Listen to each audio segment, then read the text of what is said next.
ప్రపంచంలో అంతకు మించినటువంటి సౌందర్యవతి లేదు. ఆమె సౌందర్య లహరి. అటువంటి ఆ తల్లిని, ఆ అమ్మాయిని తీసుకువెళ్ళి ఆయన ఎవరో నెత్తి మీద సరిగ్గా తలకాయకి అంతా జుట్టు జడలు కట్టి, మరి సరైన బట్ట కూడా కట్టుకోట, ఒళ్ళంతా బూడిద పూసుకుంటాట, మెళ్ళలో పాములు వేసుకుంటాట, ఇంకా ఏదో ముసలిద్ది మీద ఎక్కి తిరుగుతుంటాట, నీకు ఇల్లు కట్టిస్తావా అన్న నేను శ్మశానంలో ఉంటానంటాట. ఇటువంటివన్నీ ఉన్నటువంటి పిల్లాడికి ఇంత అందమైన పిల్ల. మా హిమవత్ పర్వతరాజు గారికి ఆస్తిపాస్తులకి ఏమీ లోటు లేదు. హిమాలయ పర్వతాల్లో ఎక్కడ తవ్వినా నవరత్నాలు బయటపడతాయి. అంత సంపన్నుడు. అంతేకాకుండా ఎక్కడైనా యజ్ఞం జరిగిందంటే యజ్ఞంలో భాగం దేవతలకే ఇస్తారు. అటువంటి భాగ్యాన్ని హిమవంతుడికి కూడా ఇచ్చారు దేవతలు. మిగతా వాళ్ళు ఎవరికి వాళ్ళు ఎవరు. యజ్ఞ భాగం అనేది దేవతలకు మాత్రమే ఉంటుంది.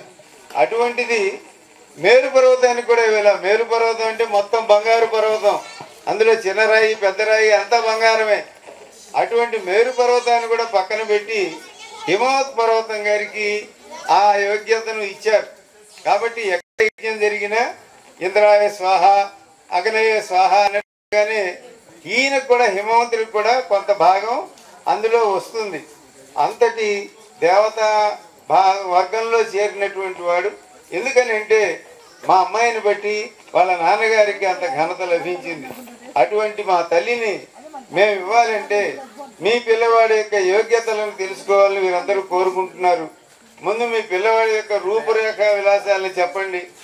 చక్కగా మంచి పట్టుబట్ట కట్టుకోవచ్చు కదా, ఇంకా మంచి మంచి వేషం వేయచ్చు కదా, ఎందుకు అట్లా ఉంటాడు, ఏమిటి విశేషాలన్నీ చెప్పండి మాకు.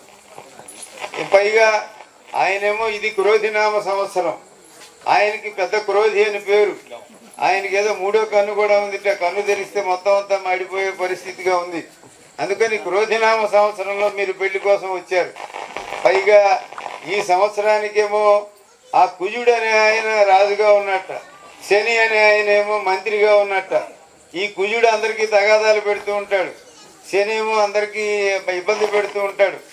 ఇప్పుడు ఈ కళ్యాణం జరిగినట్లయితే వాళ్ళందరూ నిశ్శబ్దంగా ఉంటారని పెద్దలు చెప్తున్నారు. కాబట్టి మేము ఈ కళ్యాణానికి అంగీకరిస్తున్నాం.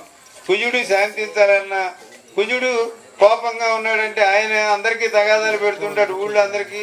ఈ ఊళ్ళో అందరూ క్షేమంగా సుఖశాంతులతో సమైక్యంగా ఉండాలి. అందరూ చక్కగా రోజు సాయంకాలం పొద్దున దేవాలయానికి వెళ్ళేటట్టుగా ఉండాలి.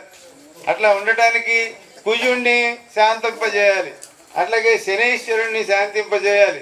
రోజు సాయంకాలం దేవాలయానికి వెళ్ళి నవగ్రహ ప్రదక్షిణం చేస్తే శని శాంతిస్తాడు.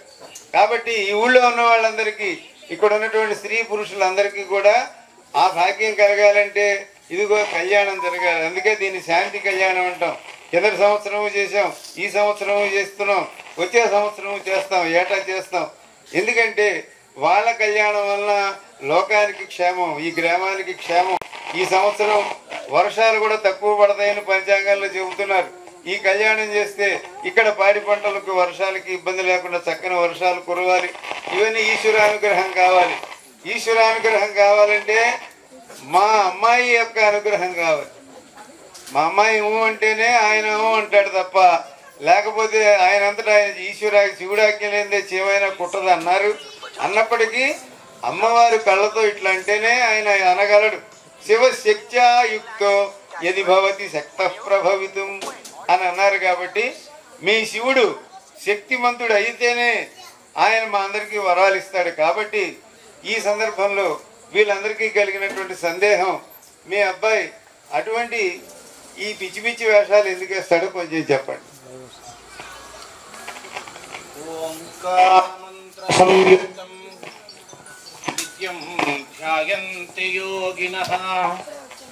కామదం మోక్షదం తస్మై ఓంకారాయ నమో నమః. అయ్యా చక్కగా మీరు మీ కడుపులో ఉన్నటువంటి ఆ సందేహ భాండాన్ని బాగా పగలగొట్టారు.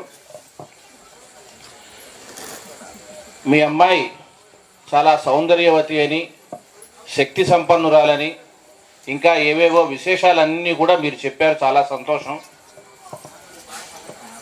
మేము పరమేశ్వరుడు పంపించగా సప్త ఋషులము ఈ వివాహ ప్రయత్నాల్లో ఇక్కడ దగ్గర ఉండి స్వామి కళ్యాణం జరిపించడానికి వచ్చాం. ఇందాక మీరు మాట్లాడుతూ మీకేమీ పెద్ద బంధుగణం అయితే ఏమీ లేదు, మాకైతే చాలా బంధుగణం ఉంది, మా మహారాజు గారు చాలా గొప్పవారు, ఆ విషయాలన్నీ చెప్పుకుంటూ వస్తున్నారు. ఒకసారి వెనక్కి తిరిగి చూడండి, మీ బంధుగణం ఎంత ఉందో మా బంధుగణం ఎంత ఉందో. మీరు అటువైపు నిలబడ్డారు, వాళ్ళంతా మా వాళ్ళే. అది మేము ఎటువైపు నిలబడితే అటువైపు మీ వాళ్ళంతా మా వాళ్ళు అవుతారు అని చెప్తున్నాం అన్నమాట. అది మేము ఎక్కడ నిలబడ్డా మా శక్తి అలా ఉంటుంది. అది అది పరమేశ్వర శక్తి. అది అయ్యా అయ్యా పెళ్లికి వచ్చారు ఏమైనా అంటారు మగ పెళ్లి వారు అని. ఇక మీ మాటల్లోనే చాలా విషయాలు మీకు మీరే మా స్వామి గొప్పదనాన్ని చెప్పేశారు. ఇక ప్రత్యేకంగా మేము చెప్పాల్సినటువంటి పని లేదు. అయినా సరే మీ బంధువర్గానికి ఉన్నటువంటి సందేహాలన్నీ కూడా, మీరు అడిగిన ప్రశ్నలన్నిటికీ కూడా మేము సమాధానం చెప్తాం. మా స్వామి మీరు అనుకున్నట్లు భౌతికమైన నేత్రాలకి మీరు చూసినట్టు, అంటే చర్మచక్షువులతో మామూలు కళ్ళతో మనం చూసినట్లు ఆయన గజచర్మం కట్టుకోవచ్చు, శ్మశానవాసి కావచ్చు, ఇంకా ఏదైనా కపాలమాల ధరించవచ్చు, ఇంకా ఏమైనా ఉండొచ్చు. కానీ ఒక్కసారి ఆ స్వామిని మీరు నిజ నేత్రాలతో చూడండి. ఎట్లా ఆయన చందన చర్చితుడు. ఆయన ఎట్లాగా స్వామి ఆపాతాళనభస్థలాంత భువన బ్రహ్మాండమా విస్ఫుర జ్యోతిస్ఫాటిక లింగమౌళి విలస పూర్ణేందువాంతామృతై. మా స్వామి యొక్క స్వరూపం తేజస్సు ఆపాతాళనభస్థలాంత భువనాలు, పాతాళం నుంచి భువనలోకమంతా కూడా మా స్వామి యొక్క సౌందర్యం ఆ రకంగా ప్రకాశిస్తూ ఉంటుంది. అసలు మీ అమ్మాయి నల్లటి పిల్ల కాళి మా స్వామిని అర్చించిన తర్వాతే ఆమె చక్కగా తెల్లగా మారింది. ఈ విషయం మీకు తెలిసిందే. ఆ విషయాన్ని దాచిపెట్టి మీ అమ్మాయి ఏదో సౌందర్యవతి అని, మా స్వామి ఏదో సౌందర్యం తక్కువ ఉన్నటువంటి వాడని అంటున్నారు. కానీ మా స్వామి సౌందర్యాన్ని మోహించి ఆయనను వివాహం చేసుకోవాలని మీ అమ్మాయి ఎంతో కాలం తపస్సు చేసింది. కాబట్టి మీ అమ్మాయి సౌందర్యాన్ని మించినటువంటి సౌందర్యమూర్తి మా స్వామి. ఆ స్వామి యొక్క విభూది, ఆ ఒక్క విభూది రాసుకుంటాడు అని మీరు అన్నారు ఇందాక. విభూది అంటే ఏమిటి? మీరు అనుకుంటున్నటువంటి విభూది బూడిద కాదు. విభూది అంటే ఐశ్వర్యం అని అర్థం. ఆయన ఒంటి నిండా అలుముకున్నది విభూది అంటే ఆయన ఒంటి నిండా ఉన్నది దాల్చినది ఐశ్వర్యము అని అర్థం. అటువంటి ఐశ్వర్యవంతుడు మా స్వామి. ఆయనకి ఏమీ సంపాదన లేదు. మా మహారాజు గారు, మా పర్వతరాజు గారి యొక్క పర్వతం మీద ఏ గుంట తవ్వినా బంగారం వస్తుంది అన్నారు. మీరు ఇంకా గుంటలు తవ్వుకోవటంలోనే ఉన్నారు. మా స్వామికి వడలంతా కూడా బంగారమే. అటువంటి మహోన్నతమైనటువంటి ఐశ్వర్యవంతుడు. అసలు మా స్వామి పేరు శంకరుడు. ఆయన శంకరుడు అంటే ఏమిటి? శంకరోతి ఇది శంకర, శుభాలను కలిగించేటువంటి వాడు శంకరుడు. అన్ని శుభాలను కలిగించేటువంటి శక్తి మా స్వామి దగ్గర ఉంది. ఐశ్వర్యానికి అధిపతి అయినటువంటి కుబేరుడు మా స్వామి పాదాల దగ్గర ఉంటాడు. మీకు ఈ విషయం తెలిసినటువంటిదే. అటువంటి ఐశ్వర్యవంతుడే మా స్వామి పాదాల దగ్గర దాస్యం చేస్తుంటే ఇంకా మహారాజు గారి దగ్గర గొప్పవారు, మహారాజు గారి దగ్గర డబ్బులు ఉన్నాయని మీ రాజభక్తి మీద ప్రదర్శిస్తున్నారు తప్ప మా ఐశ్వర్యాన్ని మీరు గమనించట్లేదు. ఇది మా స్వామి యొక్క ఐశ్వర్యము, మా స్వామి యొక్క తేజస్సు, మా స్వామి యొక్క సౌందర్యము. అయ్యా అన్నీ గడగడగడ అప్పచెప్పినట్టు చెప్పేశారు. అయ్యా కుబేరుడు కాళ్ళ దగ్గర ఉంటారన్నారు. ఈయన మాత్రం రోజు భౌతి భిక్షాందేహి అంటూ భిక్షాటన పట్టుకుని భిక్షాటనం చేస్తూ ఉంటాడు.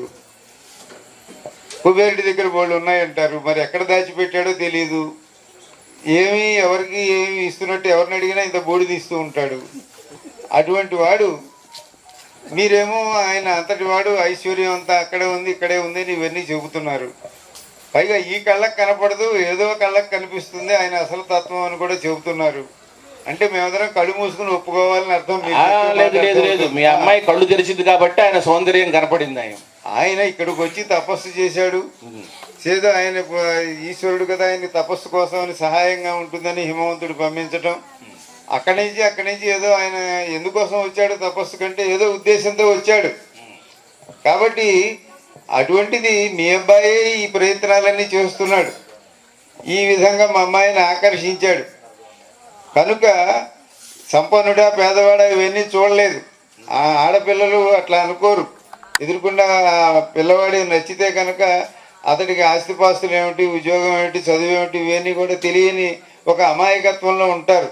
అట్లా మా అమ్మాయి ఉండేటట్లుగా ఇక్కడికి వచ్చి తపస్సు చేసి ఇక్కడ నుంచి తనేదో చాలా ఇటువంటి ఉద్దేశాలు లేనివాడన్నట్టుగా మూడో కన్ను తెరిచి మన్మధుణ్ణి దహనం చేసి అక్కడి నుంచి పారిపోయి ఇవన్నీ చేశాడు.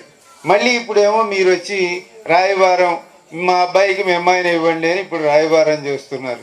తీరా చూస్తే పోనీ ఆ పిల్లాడు ఏమన్నా ఒక పద్ధతి యోగ్యత ఉన్నవాడంటే ఈ వేషాలన్నీ ఇట్లా ఉన్నాయంటే మీరు ఈ వేషం అందుకు ఈ వేషం ఎందుకు అని చెబుతున్నారు.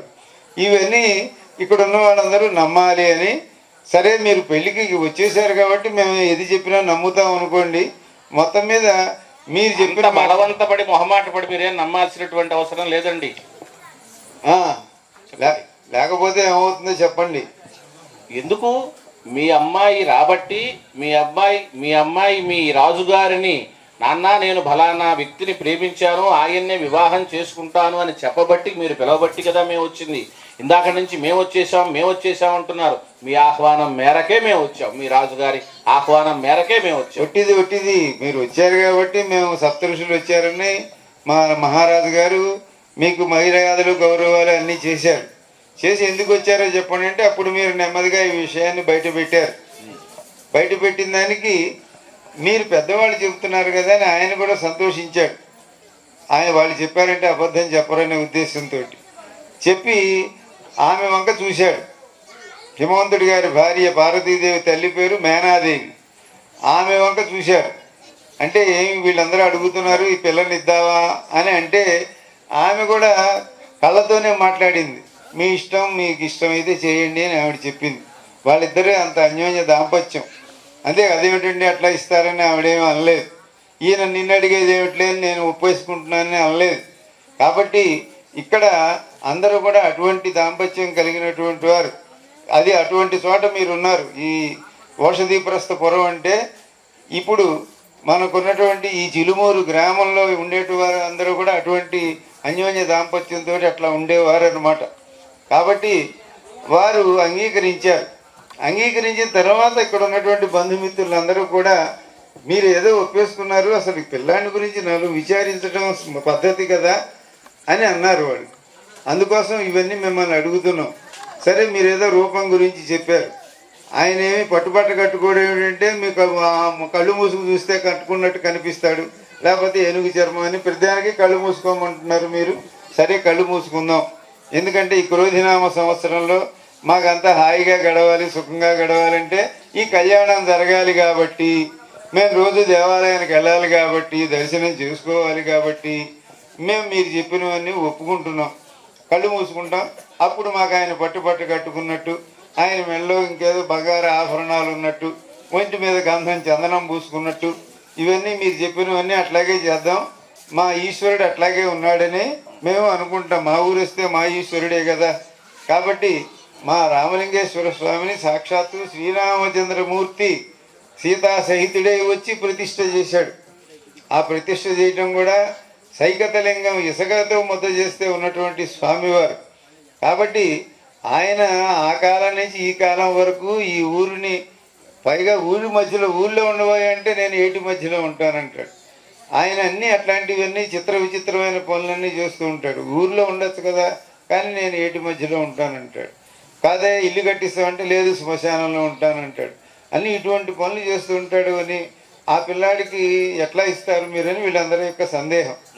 దానికి మీరేమో ఏదైనా కళ్ళు మూసుకోండి మీకు అన్నీ సరిగ్గా కనపడతాయని మీరు అంటున్నారు. సరే అందరూ కళ్ళు మూసుకుందామండి. అయితే గుళ్ళోకి వెళ్ళి కళ్ళు మూసుకుందాం. అప్పుడు అందరం రోజు గుడికి వెళ్ళి కళ్ళు మూసుకుంటే మనకి ఈ క్రోధినామ సంవత్సరంలో ఉన్న గ్రహాల యొక్క దోషాలు తొలగిపోతాయి. మన వైపు రావు, మన ఊళ్ళోకి రావు. మనకు రాకుండా ఉండాలంటే ఇప్పుడు ఆ కుజుడి యొక్క ప్రభావం చేత అన్ని ఘర్షణలు, కొట్లాటలు, తగాదాలు ఇటువంటివి లేకుండా అందరం కలిసిమెలిసి నవ్వుతూ హాయిగా ఉండాలి. అట్లాగే శనీశ్వరుడి వలన మనకి శ్రమ, అలసట, కష్టాలు ఇవి లేకుండా మనం హాయిగా ఉండేటట్లుగా ఉండాలంటే రోజు మనం రామలింగేశ్వర స్వామి వారిని పార్వతీ సమేతంగా గంగా పార్వతీ సమేత స్వామివారి దగ్గర కొద్దిసేపు కూర్చుని వస్తే మనకు అన్ని దోషాలు తొలగిపోతాయి. కాబట్టి ఈ కళ్యాణానికి మేము అంగీకరించవలసి వస్తూ కొన్ని ప్రశ్నలు ఇంకా ముహూర్తానికి సమయం ఉంది.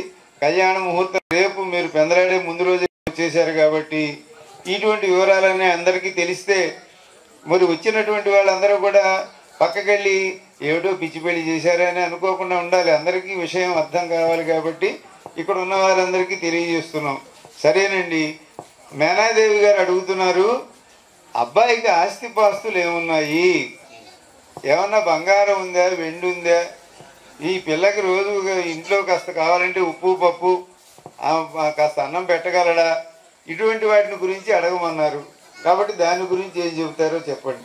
కుబేరుడు కాళ్ళ దగ్గర ఉంటాడు, ఇంకోళ్ళు ఎవరో చేతుల దగ్గర ఉంటారని కాకుండా ఈ అబ్బాయి ఆస్తిపాస్తులు ఏమిటి, సంపాదన ఏమిటి చెప్పండి. మీకు ఒంటి నిండా అనుమానమే. వాళ్ళు అడుగుతున్నారు, వీళ్ళు అడుగుతున్నారు అని చెప్పి మీ అనుమానాలన్నీ బయట పెట్టేశారు. సరే, ఒప్పుకుందాం, సంతోషం. మా స్వామి సకల ఐశ్వర్యాలకు అధిపతి. ఇందాకే మీకు చెప్పాను, ఆయన కాళ్ళ దగ్గర ఉంటున్నాడు అంటే ఈయన యొక్క ఆజ్ఞ చేతనే కుబేరుడు కానీ అన్ని రకాలైనటువంటి ఐశ్వర్యాలు, అణిమాది గుణోపేతం అస్పృష్ట పురుషాంతరం శబ్దం ఈశ్వర ఇచ్చుచ్చై సార్ధచంద్రం విభర్తయ.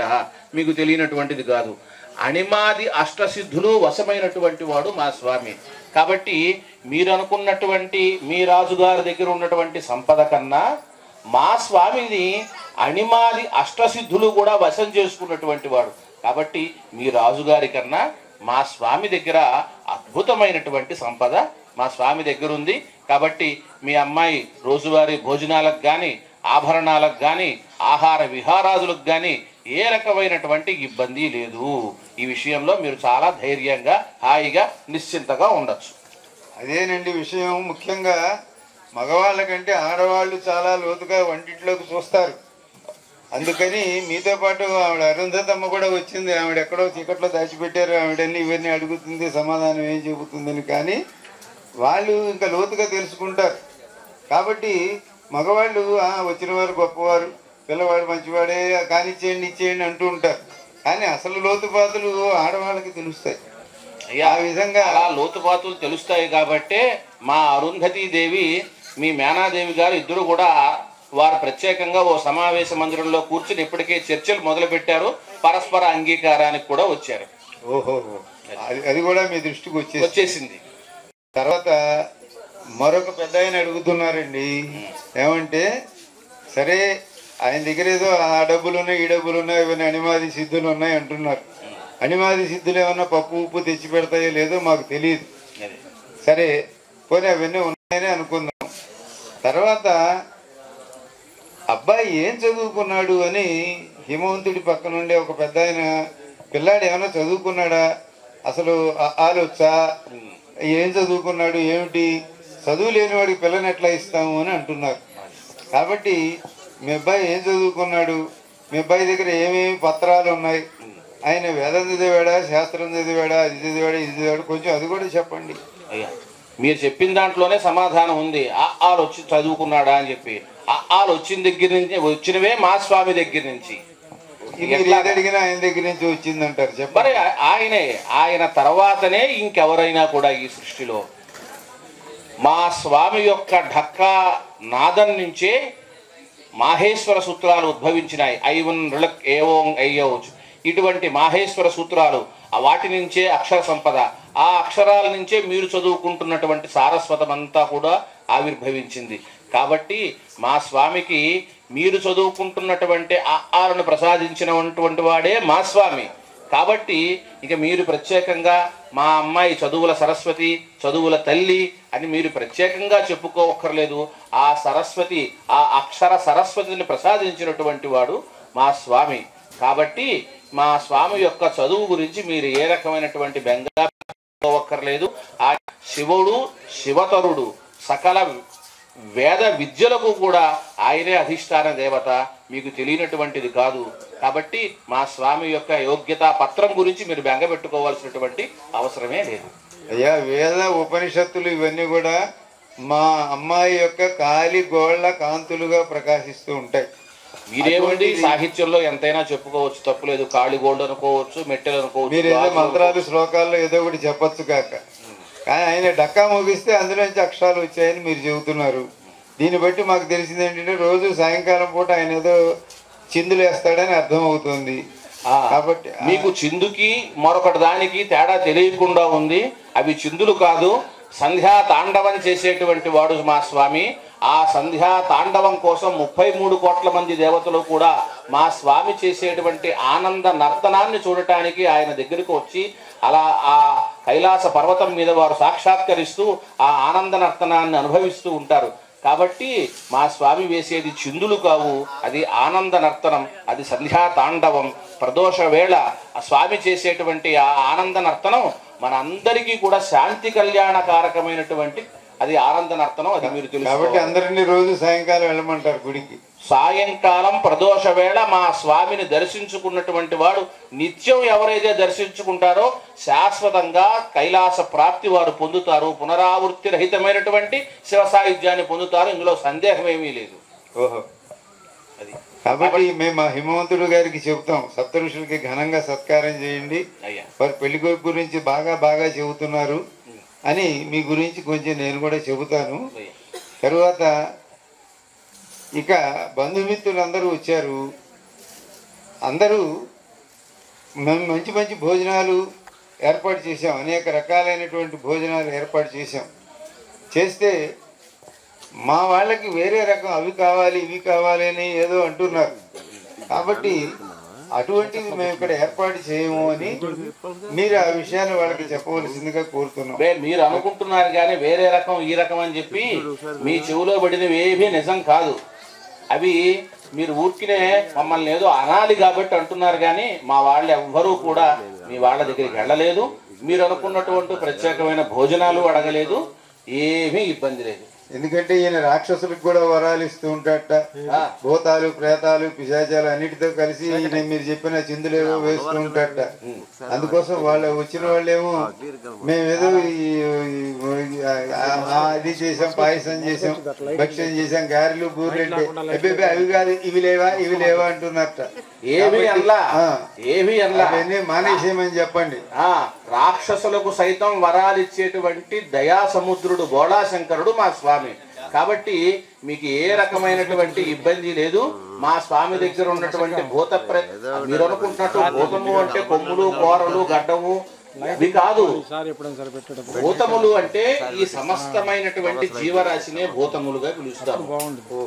సమస్తమైనటువంటి జీవరాశులు కూడా స్వామిని ఆశ్రయించుంటాయి. సకల భూతాలు ఆయన వెంట వచ్చినాయి అంటే సమస్తమైనటువంటి జీవరాశి ఆయనతో పాటు వచ్చింది. అది మీరు గమనించండి. మొత్తం మీద అన్ని విషయాలకే అన్ని చెప్పేశారు. చివరి భోజనాల దగ్గర నుంచి అన్ని చెప్పారు. ఒక చిన్న ప్రశ్న, మీ పెళ్లి కొడుకు వాళ్ళ నాన్న పేరేమిటి, అమ్మ పేరేమిటి, తాత పేరేమిటి, నాయనమ్మ పేరేమిటి, ఏమైనా చెప్పగలరా? మా స్వామి ఆయన ఆద్యంత రహితుడు. ఆయన సనాతనమైనటువంటి వాడు, వేద ప్రతిపాదితమైనటువంటి దేవుడు. ఆయన స్వయంగా ఆవిర్భవించినటువంటి మూర్తి. కాబట్టి మీరనుకుంటున్నటువంటి తాత ముత్తాత తాతలను కూడా ఆయన సృష్టి వల్ల ఏర్పడినటువంటి వాళ్ళే. సృష్టి ప్రారంభంలో పరమేశ్వరుడు ఈ సజ్జోజాత వామదేవ ఘోర తత్పురుష ఈశాన పంచముఖాలతోనూ ఈ సృష్టికి మూలమైనటువంటి ప్రతిపాదమైనటువంటి దేవుడు. కాబట్టి ఆయన వంశాల గురించి, ఆయన పుట్టు పూర్వోత్తరాల గురించి, తాత ముత్తాతల గురించి ప్రస్తావించాల్సినటువంటి అవసరమే లేదు. తనకు తానుగా స్వయంగా ఆవిర్భవించినటువంటి మూర్తి మా స్వామి. ఆ ఒక్క మాటతోటి కొత్త పేర్లు చెప్పటం కొట్టేశారు. అబ్బే, కాబట్టి మీకు తెలియదు, మాకు తెలియదు, మీకు తెలియదు అని కాదు. మిమ్మల్ని అందరినీ కూడా పుట్టించినటువంటి వాడు మా స్వామి అని చెప్తున్నాం మేము. అయ్యే, ఆ మాటకి తిరుగులేదు. అసలు మా స్వామికే తిరుగులేదు, ఇంకా మాటకి తిరిగేమిటి? సరేనండి, సరే, అన్నీ ఒప్పేసుకున్నాం. ఇప్పుడు మీరు చిరుమూరు వచ్చేటప్పుడు మీకు 2 బాధ్యతలు ఉన్నాయి. మామూలుగా అయితే మీరు శివుడి పక్షాన వస్తారు. ఇప్పుడు ఇక్కడ మా వేణుగోపాల స్వామి వారి పక్షాన కూడా వారి వారి బంధుమిత్రులు ఉన్నప్పటికీ ఎట్లాగో ఈ పని మీద వెళ్ళారు కదా, వాళ్ళిద్దరూ కలిసిమెలిసి ఉంటారు ఇక్కడ. అందుకని దీన్ని కూడా వాళ్ళ చేతనే చేయించండి అని ఆయన అడిగిన కారణంగా మేము ఇవే ప్రశ్నలను ఆయనకి, మీ పిల్లవాడి రూపురేఖలు ఏమిటి, ఆ నల్లని వాడికి మా చక్కని పిల్లని మేము ఎట్లా ఇస్తాం, అది మరి ఆయన ఏమిటో చేతిలో గొట్టం పట్టుకుని ఉంటాట, నెత్తి మీద ఏదో నెమలీక పెట్టుకుంటాట, ఎప్పుడు ఆవులు గేదెలు వీటిని కాస్తూ ఉంటాట. ఇటువంటి వాడికి మేము ఇంత సంపద కలిగినటువంటి పిల్లని ఎలా ఇస్తాము? మా రుక్మిణి అంటేనే బంగారం అని అర్థం. అటువంటి బంగారం నిండుగా కలిగినటువంటి ఆ తల్లిని ఈయనకి ఎట్లా ఇవ్వాలి అనేది మాది ఒక సందేహం. కాబట్టి ఇటువంటివి కూడా వారిని గురించి కూడా చెప్తే ఈ ఊళ్ళో వాళ్ళిద్దరూ ఇట్లా కళ్యాణాన్ని చూసుకోవడం, కలిసిమెలిసి ఉండటం. ఎందుకంటే ఇక్కడ ఉండే రామలింగేశ్వర స్వామి వారు అంటే వేణుగోపాల స్వామి వారికి చాలా ఇష్టం. అందుకని ఆయన కూడా ఎద్దు మీద ఎక్కువ వచ్చాడు. కాబట్టి అంత ఆత్మీయత కనుక ఆయన గురించి కూడా చెప్తే, ఆయన కళ్యాణం కూడా ఇక్కడ జరిగితే ఈ గ్రామం అంతా కూడా ఆయురారోగ్య భోగభాగ్యాలతోటి చక్కగా పశుపక్షి పాడి పంటలతోటి వర్ధిల్లుతుంది. చక్కని వర్షము అన్నిటికీ కురుస్తాయి. కాబట్టి మీరు వేణుగోపాల స్వామి వారి విశేషాలు కూడా ఒకటి రెండు చెబితే మేము దానికి కూడా తలకాయ ఊపుతాం. ఇంకా ఈ కళ్యాణం జరుగుతుంది. మీకు తెలియంది కాదు, ఆయన త్రిజగన్మోహన నీలమేఘ స్వరూపుడు. ఆయన మా స్వామి వేణుగోపాల స్వామి. అసలు వేణుగోపాల అని ఆ పేరు తలుచుకుంటేనే ఎంత మోహనాకారమైనటువంటి స్వరూపం సాక్షాత్కరిస్తుంది. కస్తూరి తిలకం లలాట ఫలకే వక్షస్థలే కౌస్తుభం నాసాగ్రే నవమౌక్తికం కరతలే వేణుం కరే కంకణం సర్వాంగే హరిచందనం చ కలయన్ కంఠే చ ముక్తావళి గోపస్త్రీ పరివేష్టితో విజయతే గోపాల చూడామణి. అనంగానే మళ్ళీ మీరు 4వ పాదానికి వెళ్ళి ఏం పట్టుకోకండి. నాకు అర్థమైపోయింది, మీ మొహం చూస్తుంటేనే మాకు అర్థమైంది 4వ పాదంలో ఎక్కడో అడుగు పొడుగు వెతుకుతున్నారని చెప్పి.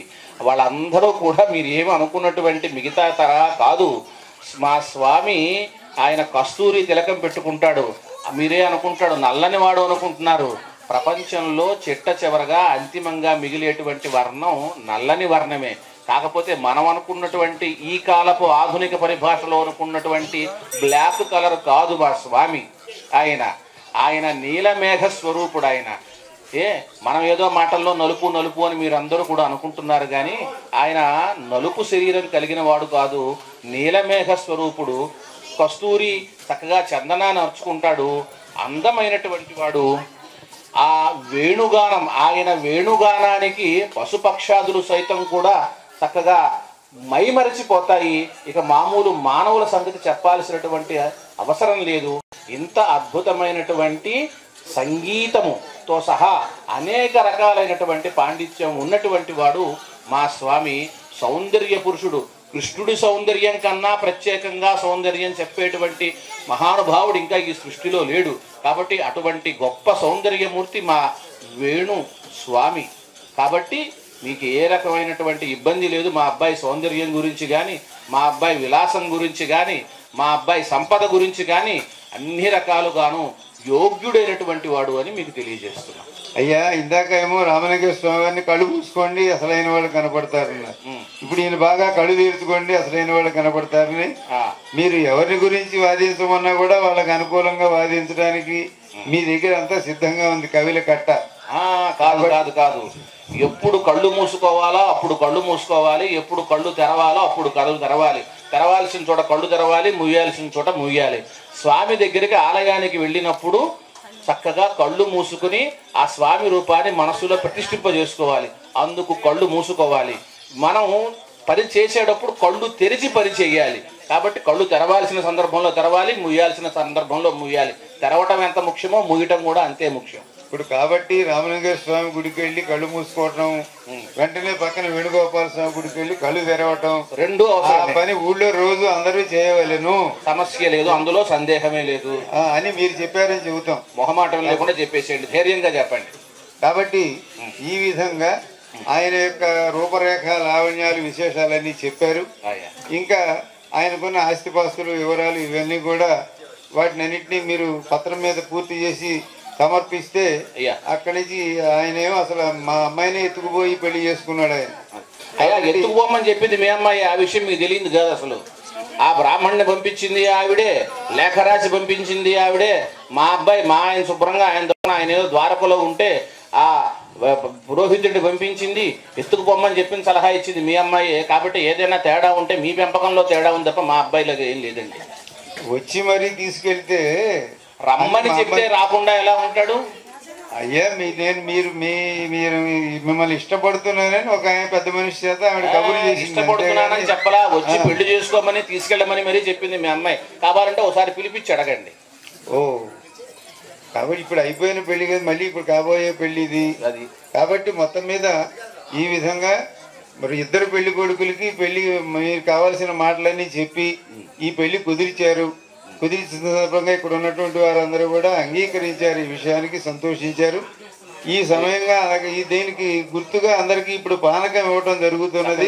పార్వతీ పరమేశ్వరుడు రుక్మిణి కృష్ణులు లోక కళ్యాణ కారకులై వారి యొక్క దాంపత్యం సమస్తమైనటువంటి భక్తులకు శ్రేయస్సును కలిగిస్తుంది అని చెప్పి మనం ఈ సందర్భంగా చెప్పుకుంటూ, ఈ చిలుమూరు గ్రామాల నుంచి వచ్చి మీరు సప్త ఋషులు ఇక్కడి నుంచి ప్రకటిస్తున్నారు తప్పకుండా. కాబట్టి ఈ సంవత్సరం యొక్క దోషాలు తొలగిపోవడం కోసం అందరినీ రోజు దేవాలయానికి వెళ్ళమని మరీ మరీ మీరు చెబుతున్నారు. నమ శివాభ్యాం నమ యౌవనాభ్యాం పరస్పరాశ్లిష్ట వపుర్ధరాభ్యాం నగేంద్ర కన్యా వృషకేతనాభ్యాం నమో నమ శంకర పార్వతీభ్యాం. పార్వతీ పరమేశ్వరులు రుక్మిణి శ్రీకృష్ణులు ఈ గ్రామాన్ని మొత్తం భక్తులందరినీ కూడా ఎల్లవేళలా కూడా కాపాడుతారు అని చెప్పి మనమందరం కూడా ఈ కళ్యాణ వేళ మనమందరం కూడా ధృవీకరించుకుని ఆ భావనలను మనందరం కూడా మనసులో శాశ్వతం చేసుకుందాము అని చెప్పి తెలియజేసుకుంటాం.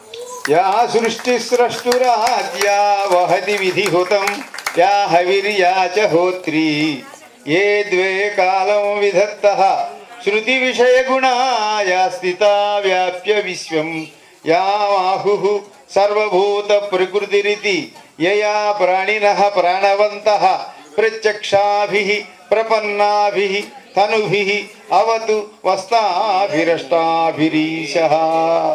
అని వారు అసంపృక్తంగా ఎప్పుడూ కలిసే ఉంటారు, విడిపోయే జంట కాదు. అటువంటి పార్వతీ పరమేశ్వరుగా పార్వతీ సమేత రామలింగేశ్వర స్వామివారు, సత్యభామ రుక్మిణి సమేత వేణుగోపాల స్వామివారు ఈ క్రోధినామ సంవత్సరంలో తప్పకుండా ఇప్పుడు ఉండేటువంటి గ్రహగతులలో గ్రహస్థితులలో ఉండేటువంటి లోటుపాటు దోషాలను అన్నింటినీ సరిచేసి మనందరికీ కూడా ఆయురారోగ్య భోగ భాగ్యాలను చక్కగా ధనధాన్యాలను పాడి పంటలను అన్నింటినీ కూడా రోజు గుడికి వస్తారని అంటున్నారు అని వారు చెబుతున్నారు. కాబట్టి మనందరం ఆ విధంగా చేద్దాం. స్వస్తి. మీ అందరికీ ఒక విషయం ఏంటంటే, ఇంత చరిత్ర కలిగినటువంటి దేవాలయానికి శృంగేరి జగద్గురు భారతీతీర్థ స్వామి వారి కంటే ముందు స్వామి విద్యారణ్య భారతీ స్వామి వారు చిలుమూరు వచ్చారు. వచ్చి కళ్యాణోత్సవాలు వీటి గురించి అంతా తెలుసుకుని స్వామివారు అప్పుడు ధర్మకర్త అయినటువంటి మా తాతయ్య గారు హరిరామయ్య గారికి పార్వతీ అమ్మవారిని ప్రతిష్ఠ చేయమన్నారు. కళ్యాణం చేస్తున్నాం, ఇక్కడ పార్వతీ అమ్మవారు లేదు, ఇమీడియట్గా పార్వతీ అమ్మవారిని ప్రతిష్ఠ చేయమంటే ఆయన ఇప్పుడు పార్వతీ అమ్మవారిని అటు పక్కన విఘ్నేశ్వరుణ్ణి రెండు ప్రతిష్ఠ చేశారు. ఆ తర్వాత మా తాతయ్య గారి దంపతులు అంటే హరిరామయ్య గారు సుబ్బమ్మ గారి దంపతులు స్వామివారిని ప్రతిష్ఠ చేసిన తర్వాత ఫస్ట్ టైం చంద్రశేఖర సరస్వతి స్వామివారు చిలుమూరు వచ్చారు. వచ్చినప్పుడు ఇక్కడ శ్రీచక్రం లేదని శ్రీచక్రం ఇచ్చారు. శ్రీచక్రం ఇచ్చిన తర్వాత ఇక్కడ చావులు వారు ఉండేవారు, వాళ్ళు మద్రాసు చావులు వారు అంటే ఈ చావులు గారు మద్రాసు చావులు వారు ఉన్నారు, ఆడిటర్ గారు. వాళ్ళు కంచి పరమాచార్యుల వారి భక్తులు, వాళ్ళకి సంతానం లేదు. మా సంతానం బాగుండాలి, మా అమ్మగారు ఇక్కడే ఉన్నారు కావాలంటే అడగండి. సంతానం ఆవిడ ఇక్కడ వచ్చి ప్రదర్శనలు చేసింది 3 నెలల పాటు. 100వ రోజు వాళ్ళకి స్వామివారు కనపడి 6 అరటిపళ్ళు ఇస్తే 6 పిల్లలు పుట్టారు.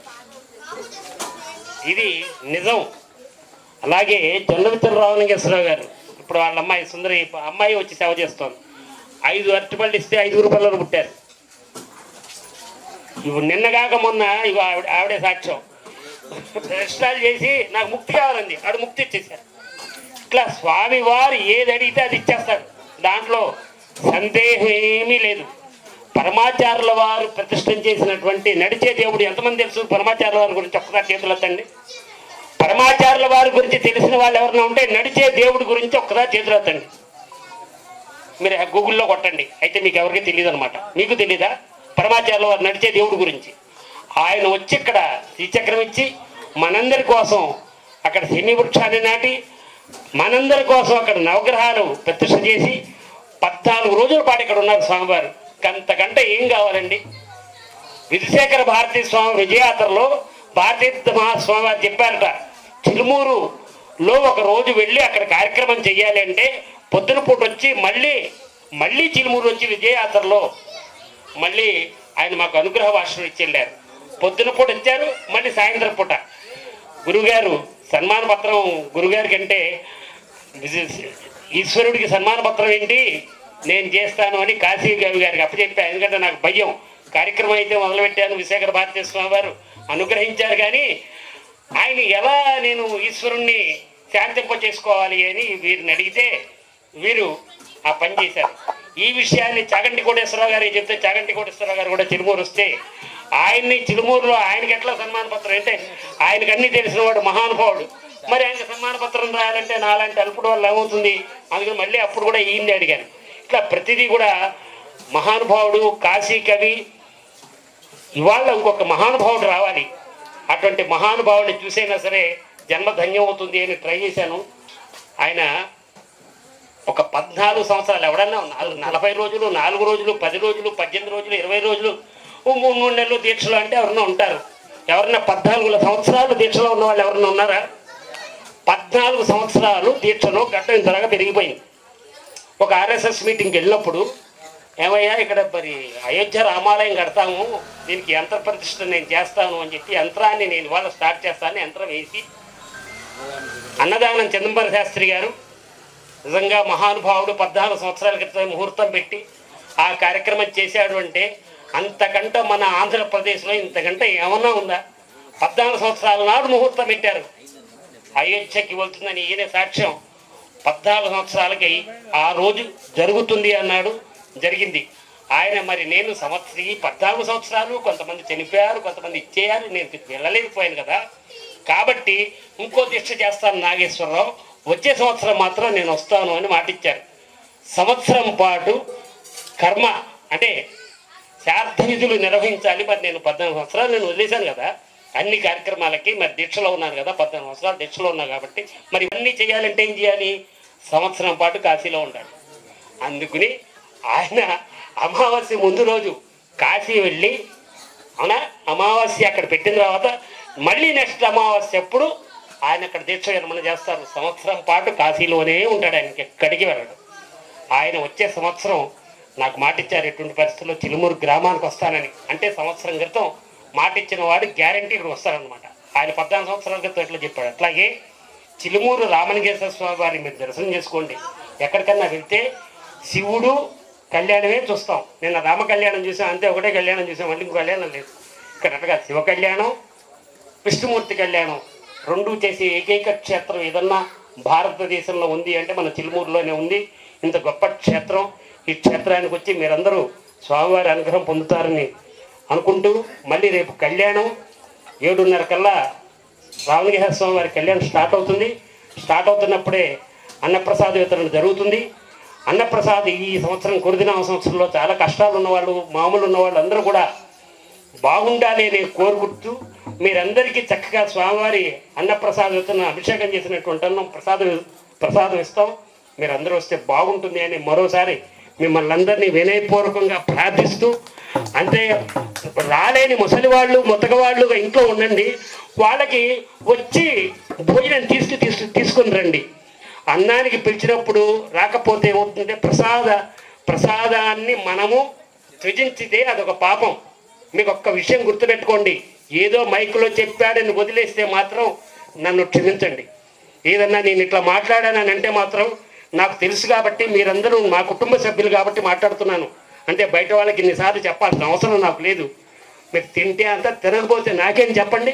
మీరందరూ మా చుట్టాలు, మా బంధువులు, మా అక్కయ్యలు, తమ్ముళ్ళు, అన్నయ్యలని అట్లా అనుకుంటూ బాబాయిలు అనుకుంటూ నేను మీ అందరికీ చెప్తున్నాను. ఎందుకంటే నేను ఈ ఊళ్ళోనే పుట్టాను, ఈ ఊళ్ళోనే స్వామివారి అనుగ్రహం పొందాలని వచ్చిన వాడిని కాబట్టి మీ అందరినీ మరోసారి శిరస్సు నుంచి పెద్దవాళ్ళకి పాదాభివందనం చేస్తూ చిన్నవాళ్ళని ఆశీస్సులు చేస్తూ చక్కగా స్వామివారి దేవస్థానానికి రండి.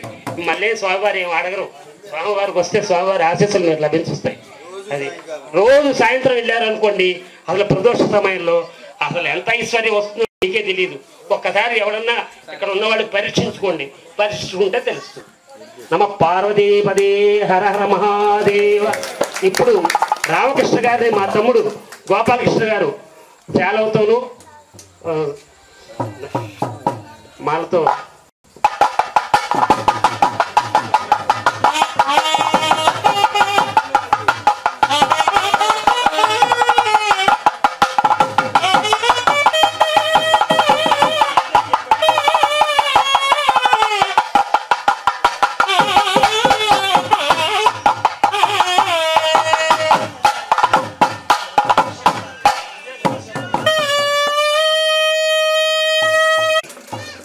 ప్రసాదం ఇచ్చి ఇద్దామని మళ్ళీ మీరందరూ బాధ్యతగా చెబుతారని అందరికీ, అంతే తప్ప మీ మెప్పు పొందాలని కాదు, స్వామివారి అనుగ్రహం మీరు పొందాలని కోరుకుంటూ పాలపర్తి శ్యామన్ ప్రసాద్ గారు ఒకసారి వాళ్ళతో తీసుకో.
తొందరండి.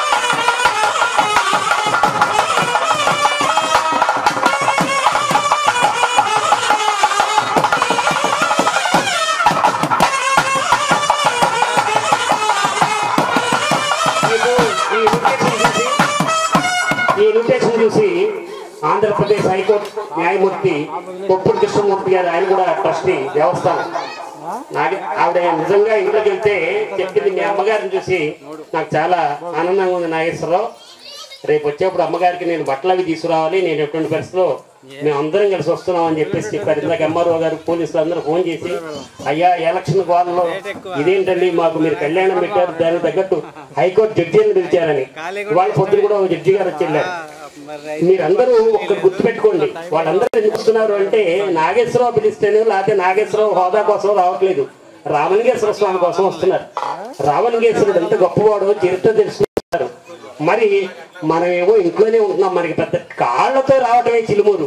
నిజంగానమ్మా నేను మళ్ళీ ఇన్నిసార్లు అన్నానని, నిన్న ధ్వజారోహణకి ఇద్దరు వచ్చారు. ఇద్దరు కూడా గుల్లింగ్ శాస్త్రి గారు బావమరి, వాళ్ళ కొడుకు బావమరిను భార్య తప్ప ఎవ్వరు లేరు. ప్రసాదం ఎంత ఉండేమో అంతా కూడా పొద్దున్నే నీళ్ళలో కలపాల్సి వచ్చింది.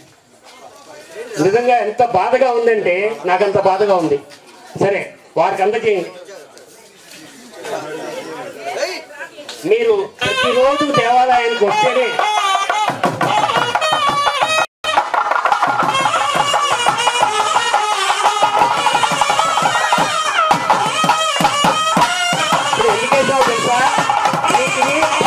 పెంచాం. మీరు బాధ్యతగా మీరు ప్రతి సంవత్సరం సాగిరి పులగాన్ని వాళ్ళు ఈ కార్యక్రమాన్ని మంది అనుకుని మొత్తం కుటుంబ సమేతంగా రావాలనే ఉద్దేశంతో ఈ బాధ్యత